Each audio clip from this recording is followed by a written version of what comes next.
ছোট করবে লোকাল গান সে যমুনার তীরে তার সখাগণকে সঙ্গে করে নিয়ে একটা নতুন খেলায় মেতে উঠেছে। দেখুন না, এই জগতে আমরা যারা খেলা করি, আমরা মানুষরা যদি খেলা করি সেটাকে বলে খেলা, আর গোবিন্দ যদি খেলা করে সেটাকে আর খেলা বলে না, সেটাকে বলে লীলা। আজ গোবিন্দ আমার তার প্রিয় সখাগণকে সঙ্গে করে একটা নতুন খেলায় হয়েছে। কি খেলা? এই খেলার নাম হলো কাঁধে করা আর কাঁধে চড়া। খেলার শর্ত কি? এই খেলায় যারা হেরে যাবে, যে হেরে যাবে তাকে বাকি সকল সখাগণকে কাঁধে করে নিয়ে সেই বংশীবট থেকে যমুনার তীর অবধি কাঁধে করে নিয়ে যেতে হবে, আবার আসতে হবে। এখন চোর হবে কে? আচ্ছা আচ্ছা, সহজে কেউ চোর হতে চায় বাবা? এই জগতে সহজে কেউ চোর হতে চায় না, যদি না খেলায় করে। তো আজ চোর হবে কে? সেজন্য কি করলেন শ্রীরাম? সেই আমের গাছ থেকে যতজন সখা ছিল সকলের জন্য পাতা নিয়ে, আর সকল পাতার মধ্যে একটি পাতা ফুটো করে দিলেন। আর এই ফুটো পাতাটি যার ভাগ্যে পড়বে সে হলো আজকে খেলার চোর। তাই একে একে সকলে যখন পাতাগুলো নিয়ে নিল, একজন করে পাতা টানছে আর দেখে কি আমার ভাগ্যে ভালো পাতা পড়েছে। যখনই দেখছে খুশিতে লাফ দিয়ে উঠে সকলে চলে যাচ্ছে।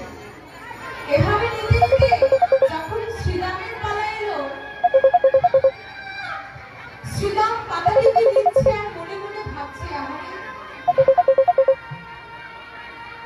প্রতিদিন খেলায় আমরা কেউ না কেউ চোর হই, কিন্তু একজন আছে যে কখনো কোনোদিনও চোর হবে। সে হলো আমাদের ভাই কানাই। ভক্ত হৃদয়ে বাসনা জেগে গেল। শ্রীরাম মনে মনে ভাবছে, আরে আমরা তো প্রতিদিন কেউ না কেউ চোর হই, আজ যদি আমার ভাই কানাই চোর হতো।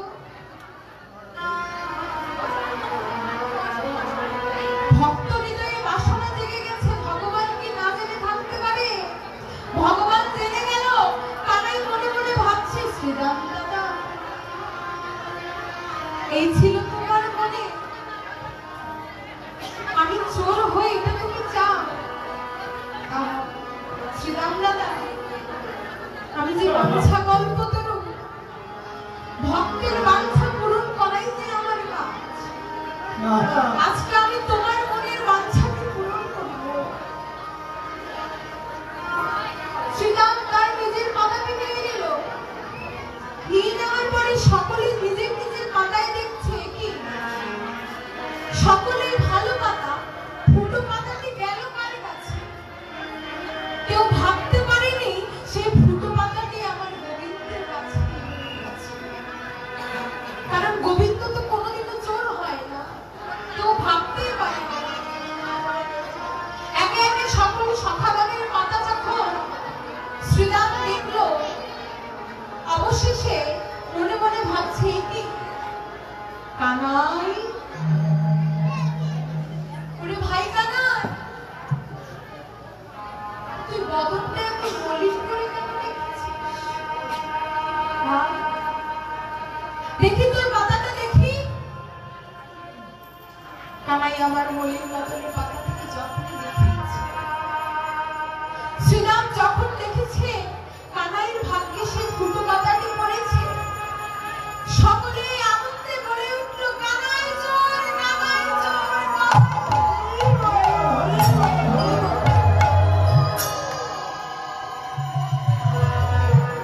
আরে কানাই আমার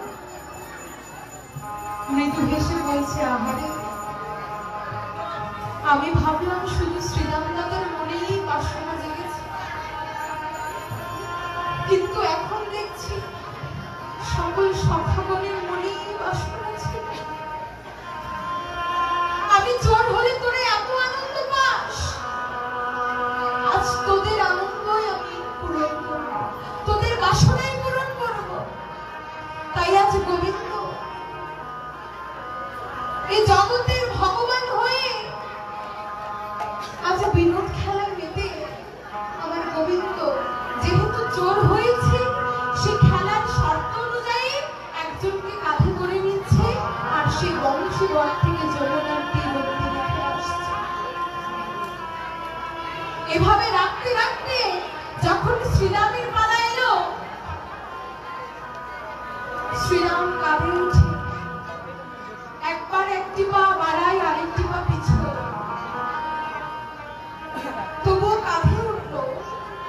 কানাই কাঁধে উঠে একটি চরণ সামনে আরেকটি চরণ পিছনে দিয়েছে। কানাই বলছে, শ্রীরাম দাদা তুই একটি চরণ সামনে আরেকটি চরণ পিছনে কেন দিলি? দাদা চরণ যখন দিবি গল্প করতে আসছেন, বাইরে গিয়ে আবার দাদা তোর দুটো চরণে সামনে দে না। শ্রীরাম বলছে, কানা ও কানাই আমি পড়ে যাব। কানাই বলছে, শ্রীরাম দাদা এখনো তোমার পড়ার ভয় আছে। ও শ্রীরাম দাদা এই জগতে আমি যাকে একবার ভাষায় তাকে কোনো শক্তি নেই যে ডোবায়, আর আমি যাকে একবার ডোবাই তাকে কোনো শক্তি ভাসাতে পারে না। আজ তুমি আমার কাঁধে উঠে বলছো তুমি পড়ে যাবে। শ্রীরাম দাদা তোমার ভয় নেই, তুমি দুটি চরণ সামনে দিয়ে দেখো না, তুমি পড়বে না। শ্রীরাম কি করলেন? দুটি চরণ সামনে দিলে। আর এদিকে কানা যখন সেই শ্রীরামের দুটি চরণ সামনে পেল, সেই দুটি চরণকে বুকে আঁকড়ে ধরে বুকে জড়িয়ে ধরে নয়নের জলে ভেসে যায় আর বলে, শ্রীরাম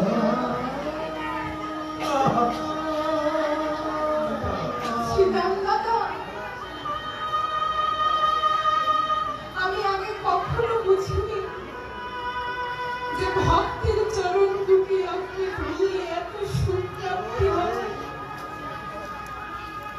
আমি যদি আগে জানতাম যে ভক্তের চরণে হৃদয়ে আঁকড়ে ধরলে এত সুখ প্রাপ্তি হয়, আমি কবেই তোদের মনের বাসনা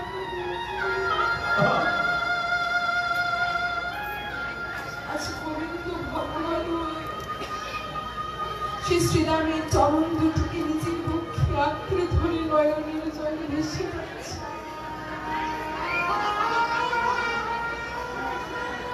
আর যখন যাচ্ছে শ্রীরাম মনে মনে ভাবছে, কি গগনে তো বৃষ্টি হচ্ছে না, আকাশে তো কোনো বৃষ্টি নেই, তবে আমার চরণ কি করে ভিজে যাচ্ছে? শ্রীরাম বলছে, কানাই তুই দাঁড়া দাঁড়া। কানাই দাঁড়ালো। শ্রীরাম নিচে নেমে এসে বলছে, কানা ওরে ভাই তোর এত কষ্ট হচ্ছে যে তুই কেঁদেই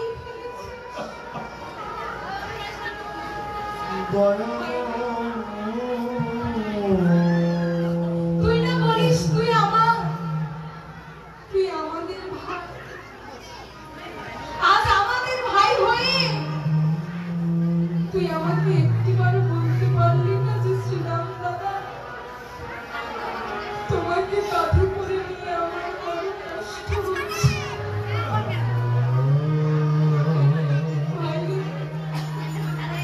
তুই কি জানিস না এই জগতে যে সবার থেকে সবচেয়ে বেশি আমরা তোকে ভালোবাসি। তোর যদি একটু কষ্ট হয় আমরা ভাই হয়ে সেটা সহ্য করব।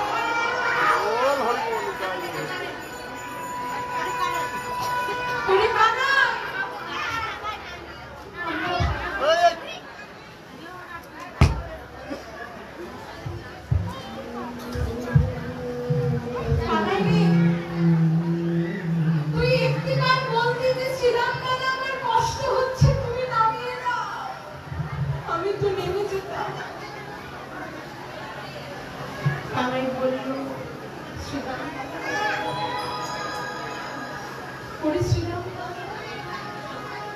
কে বলেছে আমার কষ্ট হচ্ছে? শ্রীরাম দাদা, আজ যে আমার এই নয়নে তুমি জল দিচ্ছ, এগুলো কষ্টের জল নয়। শ্রীরাম দাদা, আজকে তোমাকে কাঁধে করে নিয়ে আমি যে পরম সুখ প্রাপ্ত হয়েছি, যে সুখ আমি পেয়েছি শ্রীরাম দাদা, সেই সুখের জন্য আজ আমার নয়ন থেকে অশ্রু বর্ষা হচ্ছে। শ্রীরাম আমার কানাইকে জড়িয়ে ধরে বলছে, ভাই রে, ভাই রে, তোর মতো ভাই বুঝি আমি কখনো কোনোদিন পাবো না। ভাই রে, তোর ওই রাতুল চরণে একটা বিমতি আছে ভাই। ভাই জানি না আর এই চরণ পাবো কিনা, জানি না আগত জন্মে কোন কোনে জন্মগ্রহণ করবো, জানি না এমনই দিন আমি কবে পাবো। ভাই, শুধু একটাই মিনতি, কখনো সঙ্গ ছাড়া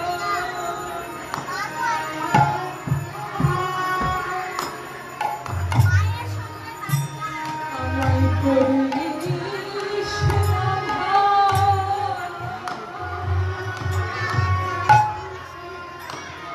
কখনো সঙ্গ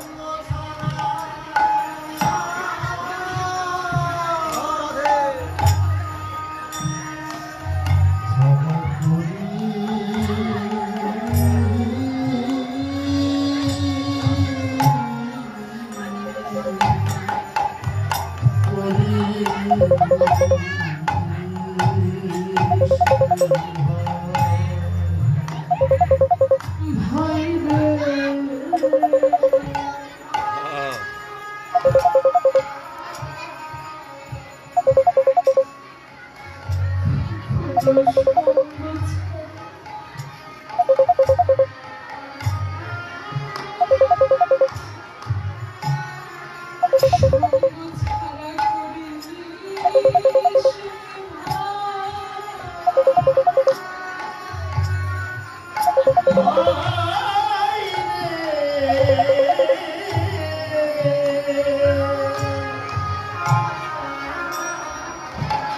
কোনো সঙ্গ ছাড়া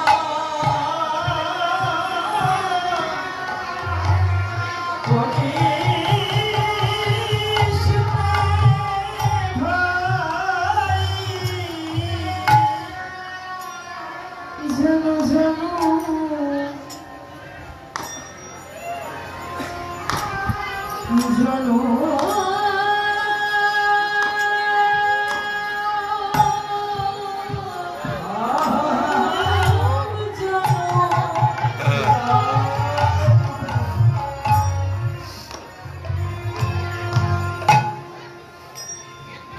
সঙ্গে রাখি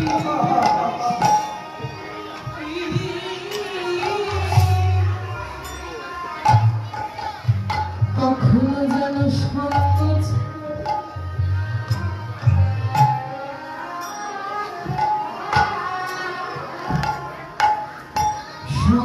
ছাড়া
গৃহের দিকে, কারণ গগনেয়াম চাঁদ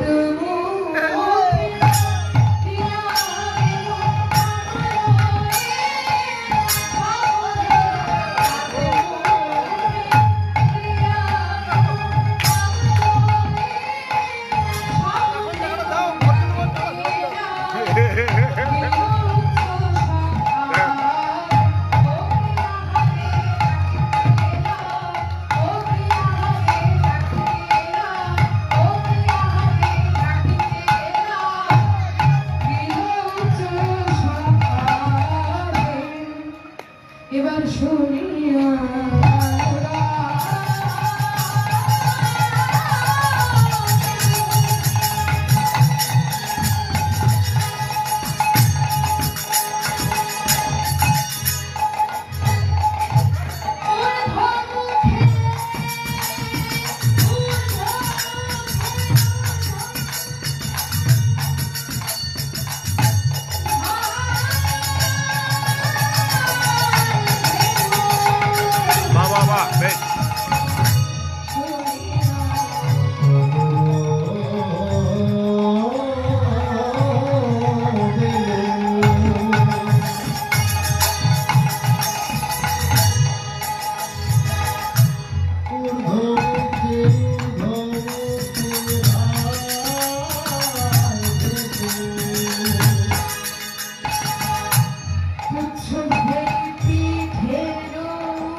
বধূকে বলছি, বধূ ওই না বেশি আইসো তুমি দাঁড়াইয়া রইয়াছি আমি কুয়া বধূ লই পারে তলে রবি যখন বৈশে বাটে মুইগেন যমুনার ঘাটে কাছে চুকে ছিলে সবার পিছে কেন আমার হৃদয়ের মাঝে বিচিত্র কলঙ্ক আছে আশেপাশে রসের বালিশ তাহাতে শুধিবে তুমি চরণ সেবে মনে পুরাবে আমার মনে মালিশ।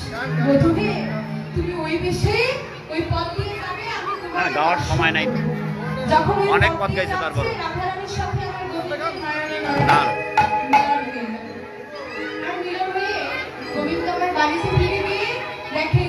যশোমতী মা আমার আরতির সব সরঞ্জাম নিয়ে উপস্থিত রয়েছে।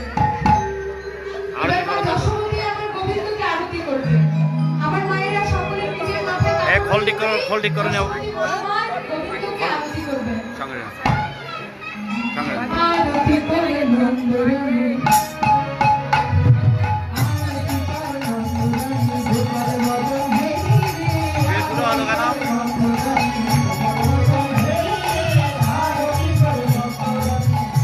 আর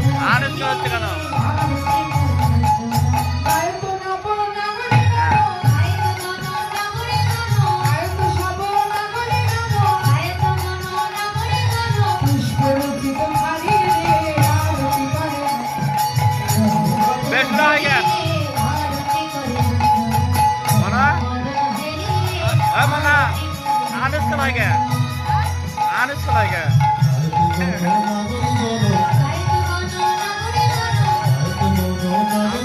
ডালা বই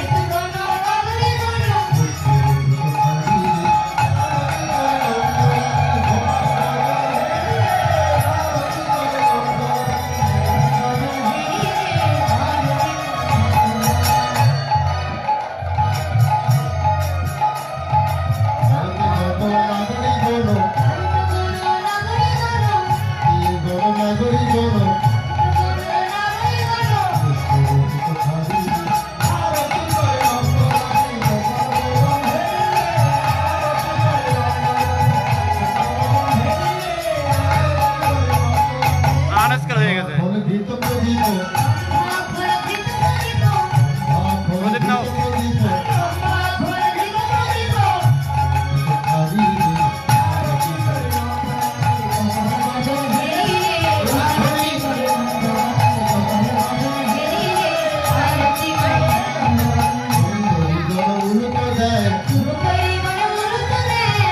আর দুটো ভালো করে প্রদীপ নাও ভালো করে মারো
আরতিটা তো হলো না আরতি হলো না মামনি হ্যাঁ